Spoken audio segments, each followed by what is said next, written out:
It's beginning to look a lot like Christmas. Ladies, gentlemen, everything in between, hello, welcome to the channel. Today I've got another European Christmas traditions reaction for you. Y'all really enjoyed part one. So I was like, hey, why not give you a part two? Like I said, this is European Christmas traditions, things that we might never have heard of, like Christmas markets. As an American, that is not a thing here. So I'm wondering, what other things do y'all do that pertain to Christmas that we don't do and I've never heard of? Because I'm not gonna lie, the Christmas markets took me by surprise, and there were a lot of you who were shocked that I had no idea what the heck that was. So what else is hiding under the ashes, if you will say? Let's see. Subscribe if you're new here, like the video, and here we go into European Christmas traditions. Ho, ho, ho. Merry Christmas, fellow travelers. Mark here with Walter's World, and if you can't tell with the Christmas tree behind me, we are here traveling at Christmas. And today we have for you are a few of the more eccentric and interesting Christmas traditions that you might see here in Europe when you're traveling over your break. Because honestly, coming to Europe at Christmas is fantastic. We've got videos on advice for traveling at Christmas and winter in Europe, 5 things you love and hate about Christmas abroad, all kinds of stuff on our website. But this time, all right, Buddy, enough with the self-promotion. Let's get to it. About Czech, since we are here in the Prague. Czech Republic. The thing is, I spent 15 years living around the world, and most of that was here in Europe, and I've spent Christmases in Finland and Germany, Portugal, Spain, where else have we done one? So Austria. Christianity really is a worldwide religion. We've had a lot of different Christmas traditions we've seen. And so I'm going to go through some of the ones that I've seen and other ones I've found out about. So let's start off. In Germany, obviously they have the Christmas markets all over the place that you will see. You have some here in Prague as well, where you're going to drink Glühwein, the hot wine, and have the Lebkuchen, the gingerbread cookies and stuff like that. But the thing is, on December 6th, it's Nikolaus, St. Nicholas Day. Okay. So right off the bat, I was wrong by saying that it seems like in Europe everyone's a Christian. It's not even about Christian. Why is this lady staring at me down here? Excuse you, ma'am. Anyways, it's not necessarily about Jesus Christ or celebrating the birth of Jesus, though I'm sure for some of you it is. But it seems like y'all have your own lore or like Nordic stories behind Christmas. Like you just said, Saint Nicolaus. The only Klaus I know is from Vampire Diaries. So, but who's Nicolaus? Should we look up the lore for your Christmas? Let me know if you want a video like that. But it's not just about Jesus Christ for Christmas. And what happens there is the kids will put their shoes, well, they're supposed to clean their shoes because they put their shoes outside their door at night on the 5th. And during the night, Nikolaus comes. And then if you've been a good boy or girl, he'll put candy and treats in your shoes? A present, in your shoe or by your shoe or on a plate. It depends how you do it. So there's that. If not, his buddy next to him, and the buddy changes depending on the country you have, because it's not just Germany, there's different countries that have Nikolaus. And his buddy might leave you coal or might come to give you a swat on your butt, okay?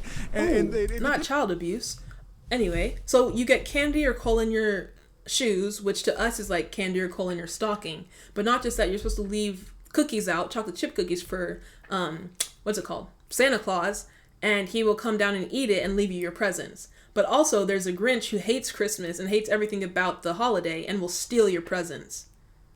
It's just cool to see like the different stories behind them. Like who thought of putting candy inside your shoes? First of all, that's kind of nasty. Second of all, just who thought of that? That's so out there. Depending where you are, in Austria they call him Krampus. He looks like a devil. Yeah, that walks around with Santa Claus. Oh my God! A big hairy guy out there. In some places they call him Pelznickel. But basically, there's this Nikolaus that comes, St. Nicholas comes and gives presents, and then there's a bad man that comes for the bad children. And sometimes it's coal, and sometimes it's a switch across the butt for being a bad little boy or girl, okay? So that's one. And honestly, we were in Bratislava for Nikolaus a few years ago, and the Nikolaus actually came to our hotel room that on the 6th. So Caleb was like 3 at the time. He got to open the door, and there was the presents out there there for him. It was a really nice thing. So that is kind of a really big holiday here. Oh my God, look at all that meat. My plate is screaming. Where's the veggies? Where's the dairy? Where's the greens? And I'm not talking about the artificial vineyard they have right here. We got the stars for the U.S. flag representing JK. But for real, this is just, I feel heavy looking at this. You got some curled hot dogs, some thicker hot dogs, some red hot dogs, a big old turkey leg, and then a chicken leg. And maybe some blueberries, pancakes, and onion. This is your breakfast?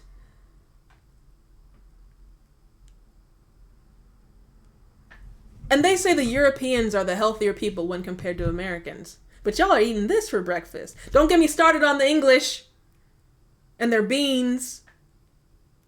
Well, this would make me feel heavy throughout the day. I need like a light, I don't even know, like a couple sausages, some oatmeal, fruit, and some orange juice. That's my breakfast. This is a lot. If you go to parts of Spain, they have a couple interesting Christmas traditions. Probably the most biggest one out there is called El Gordo, which is one of the biggest lotteries in the entire world that they have each year at Christmas time. So you can go and try to win, your millions and millions and millions of euros. Wow. But what I find most interesting is the Spanish or Catalonia, kind of affinity to poop at Christmas. Now, I'm not saying they're pooping. I'm saying if you go there, you might see a little man squatting down. Real? Like trying to take a poop, that's one thing you'll see. But also they have this log, okay? And they feed the log before Christmas. And then at Christmas, they beat the log so it can poop out presents. And so the day of the Three Kings in Spain, you eat rascon de Reyes and kids get presents. And you poop something out hoping to get presents. Let me know if he's fibbing here. Like, is this for real? Y'all are pooping? I feel like that's an impractical joke. Before Christmas, and then at Christmas they beat the log so it can poop out presents. And so you're like, really? Pooping out present log? I mean, I love the Spanish, man. They are party animals and so much fun, but that Christmas tradition is pretty cool. Or funny, I don't know. It's interesting. There's that one there. Now let's go back to Germany. In Germany, if you didn't know, if you're from the U.S. and you wonder why is it we love the Christmas tree so much, where did it come from? It was actually a German tradition that came to the U.S. Actually, it was a German tradition that went to England, and Queen Victoria popularized it, and then that kind of got popular in the U.S. when that was there. So it's not really a super forever long tradition. The Yule log and the Christmas tree are actually kind of a relatively new thing for England and the U.S. But that's actually really interesting, because whenever you think of America, like, as an American, you just think like we're our own people. We kind of came out of nowhere and we are who we are. We're one of a kind. However, we really did kind of come from Europe. Like, we're, not me, but some of y'all in America are descendants of Europeans. So it makes sense that a lot of our culture would also still have references to European culture and history and traditions like this, like the Christmas tree. The Christmas tree actually came from Germany, and he said the English stole it. Shout out to Queen Victoria. And then the Americans stole it, as we tend to do. Huh. Whoa, that's interesting.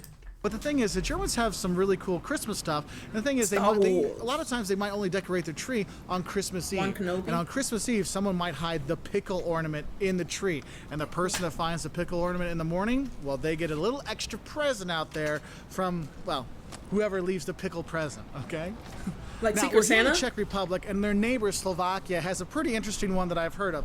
I haven't seen this, and there's no way in hell I would do this because my wife would kill me. Oh, gosh. But in Slovakia, there's one where the oldest man in the room gets to take a spoonful of this special pudding and throw it on the ceiling. And the more that sticks on the ceiling, the luckier he's going to be. Now, Shut up. Honestly, no, exactly. I see what he's going to say. My wife would hate me. That's just a mess to clean up for someone else. Luckier you will be if you make a mess. Sir, just go outside and throw some meat patties on the floor if you want to do that. Throwing pudding on the ceiling? First of all, you're going to stain your ceiling. Second of all, you have to clean it up. Third of all, you've wasted good pudding. People are starving. Man, if I did that, I can tell you right away, no matter how much stuck on the top, I would not be lucky. But I'm going to guess it must be the oldest single man, which would kind of explain a lot more. But it is They're single for a reason, then. Now, the thing is, some of the places in Europe actually fast before Christmas, like on the Friday before, things like Ramadan. Like that. And on Christmas Eve, they might fast until midnight. When I was in Lithuania for Christmas, we couldn't eat any meat until midnight. And then at midnight, we ate herring and we drank homemade schnapps, homemade vodka kind of things. Okay, so a Lithuanian tradition. I've heard of Lent for the Catholic people who, like, they take something that they overindulge in away, but I've never heard of fasting prior to Christmas. Why do y'all do that? Let me know, Lithuania. Why do y'all fast before Christmas? Like, what's the meaning or message behind it? Me? I'm going to indulge in that green bean casserole the entire week. However, I respect the culture and I want to learn more about it. So, fasting before Christmas. This is like a celebration.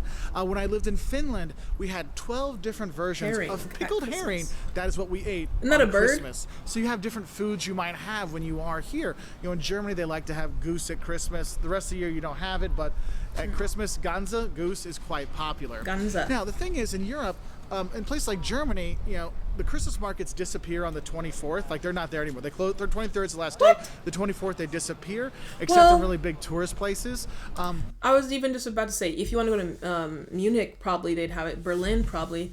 But I was like, why would they close it before the big day? But it makes sense because the people working the markets deserve to be with their families too. It's just like all these big stores in America, Best Buy, Walmart, all these places are open Christmas Eve, but they have shorter hours. And then Christmas Day, they're all closed because everyone's at home.